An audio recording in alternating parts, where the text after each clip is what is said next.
I've noticed that when certain Jewish people come to faith, it's not a walk in the park for them. They oftentimes come to faith, and there's very challenging circumstances that present themselves, whether it's with family opposition or even being excommunicated from the community. That's something that I wish more of my Gentile brothers and sisters understood about what's going through a Jewish person's mind when they're thinking, should I place my faith in Yeshua? Well, I know that was the case for me when I came to faith. I remember a very specific time within weeks before I came to faith where I was wondering, well, what's going to happen? What are my parents going to say? What are my brothers going to say? My aunts, my uncles? And it was a really profound moment with me and the Lord, because I felt like he was saying to me, that's exactly right. You have to choose between everybody else and me. And that's what happened. I chose, and I was fortunate that my parents didn't disown me. They said, we love you. We want you to see the rabbi, though. They don't agree. But it was hard for them. It wasn't just hard for me.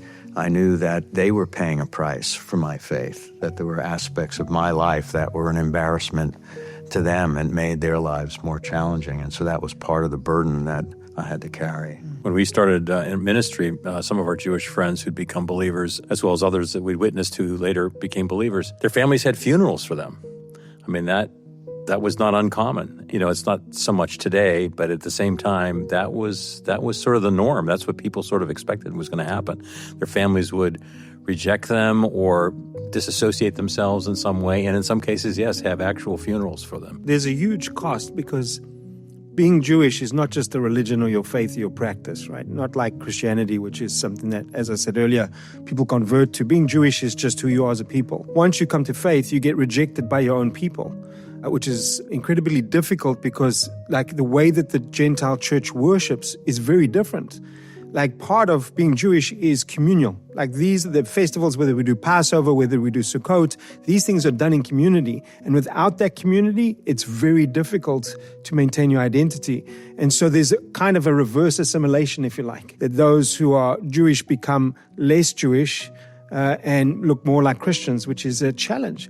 I know of many Jewish believers that even today still find it very difficult to sit in a church service.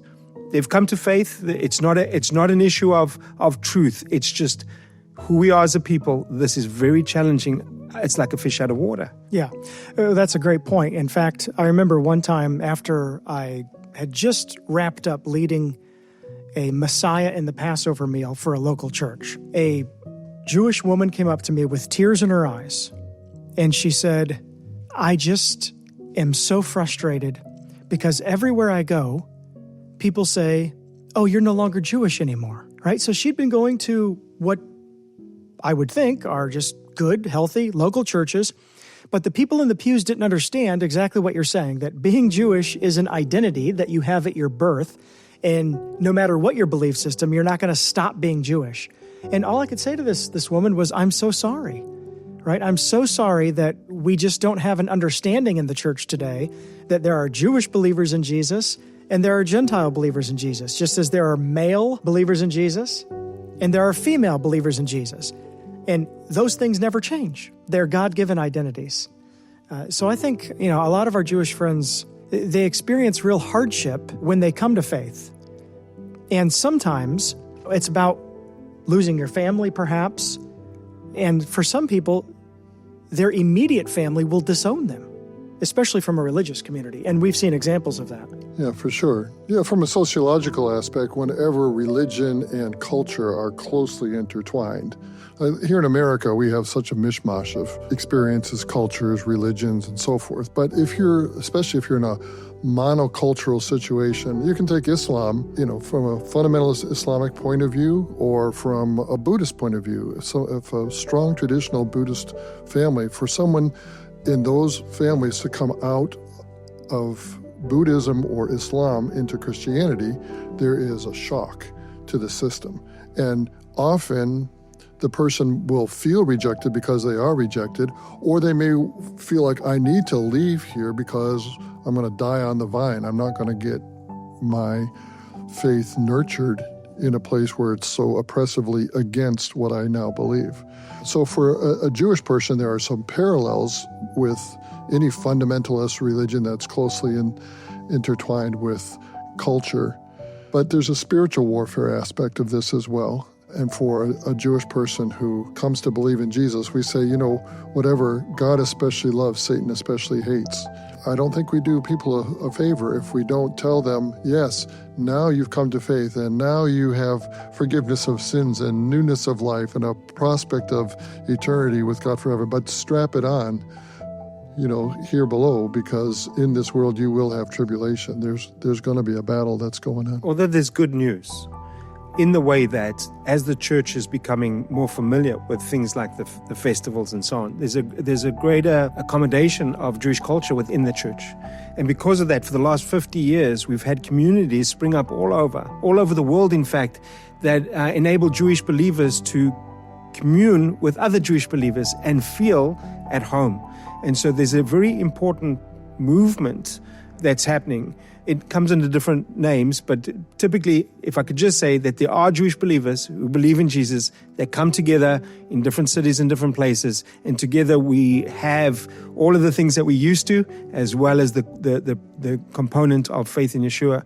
And so it's not like you got nowhere to go. While these things happen, there is a place probably quite near anybody that they'd be able to experience the Jewish life. And Dan, you opened up talking about how things were difficult for you. Thankfully, your parents didn't disown you, but they were concerned.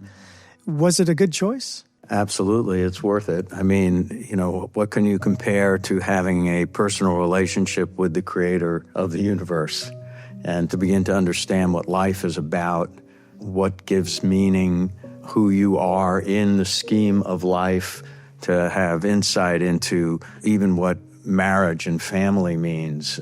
There's just such a richness that comes out of walking with the Lord, that in itself, those riches, but He's there too. And so His grace really is sufficient.